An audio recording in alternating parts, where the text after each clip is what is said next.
Where the mining jobs are. Welcome to Australian Mining for New Starters, and today I just want to have a quick chat about where a new starter can look for a mining job. Just before we start, I'd like to give a quick shout out to Jake, who did the DIY training package and got a job as an Agi operator underground. Well done, mate. I know you'll have a long and profitable career. So we're going to use a few key words. We're going to use underground, dump truck and offsider, but we're also going to have a look at a map with the different mines around Australia and where they're located.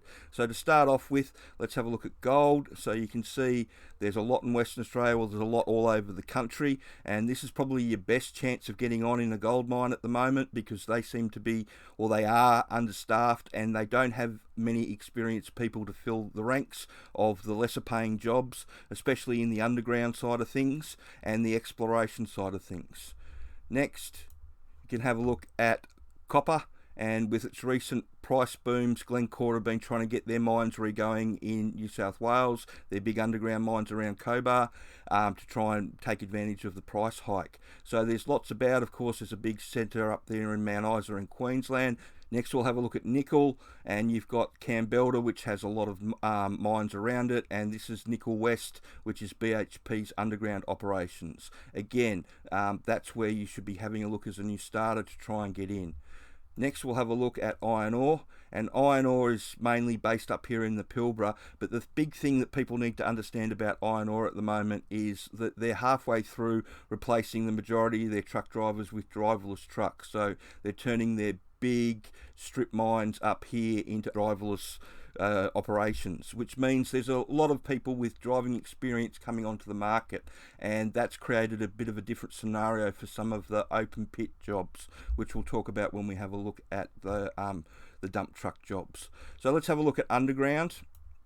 If you type underground into Seek, you'll see all the jobs come up, and you can see that a lot of underground dump truck operator jobs come up. Some are asking for entry level, some are asking for experience. Whether they can get an experienced person, that's another thing. They're pretty short on the ground at the moment. People that have dump truck jobs are all looking for service crew jobs. Not many of them are trying to get another dump truck job, which creates a bit of a problem for the employers at the moment. So underground drill assistant, that would be a really good job to apply for people that have completed the sponsors training, which goes through everything that you need to know about how a hard rock underground mine works. So if you come down, you can see like Montira need experienced truck drivers. They want experienced truck drivers, but whether they can get them, that's another thing.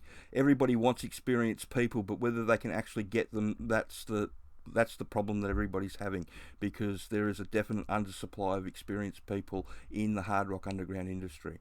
So you can go through that and have a look. There's driller assistants in Perth as well, from Bort Longyear the same, and you can go through. There's lots and lots of jobs there. So next, let's have a look at dump truck. And dump truck, it's a bit different scenario, and you'll see the ads are structured a bit differently, because what the companies are doing is they're trying to poach experienced people from the big iron ore mines with better rosters and better pay. So there's a lot of work around on 2-in-1 rosters, especially in iron ore, and the way that they are trying to poach these people into some of the pit mines and some nickel mines and even some other iron ore mines, they've had to do it, is to change the roster from 2-in-1 to 2-in-2 and up the rate. So if you have a look at the jobs that, as we go through, you'll see the jobs on the 2-in-1 are around the 42 to 46 mark, and the jobs that are on the 2-in-2 are around $50 or $50 to $53. And so basically that means that these people, you go from earning about 130,000 on a 2-in-1 job to earning 130,000 on a 2-in-2 job, and that's how they're poaching people. Now, if you want to get into as an entry-level driver or in open pits, then I suggest you go to a mining town. They're the only places that I've really seen entry-level jobs.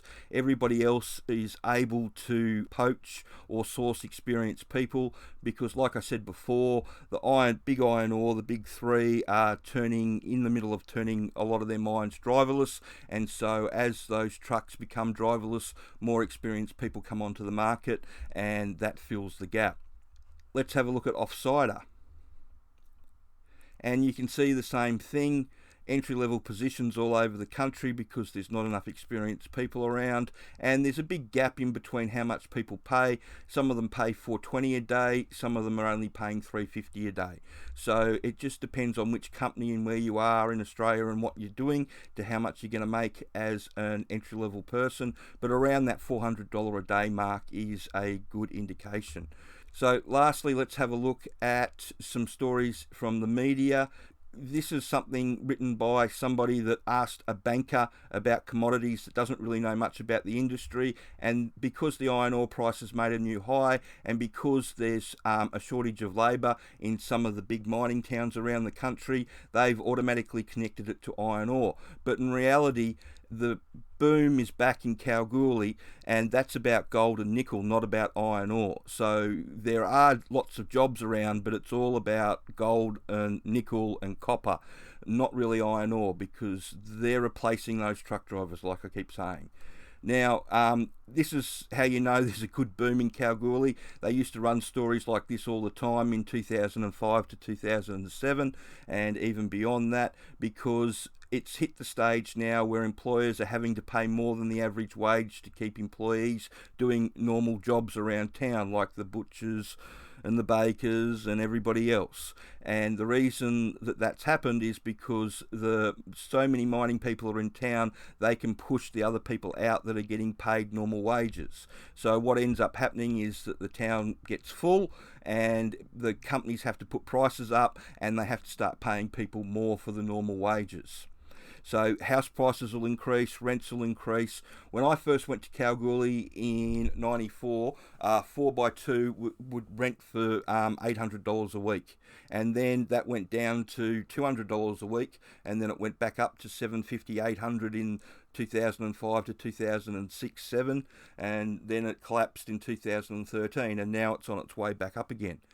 Now, that just shows you where the actual boom is and what's actually going on. I hope you found that information helpful, and if you want to try and get in, one of the best places that I think you can get in is Hard Rock Underground, and to do that you can use the sponsor's Intro to Underground Mining course. It's got everything that you need to know to help yourself get in, and I hope everybody found that informative, and if you could like and subscribe and share this information around. Thank you.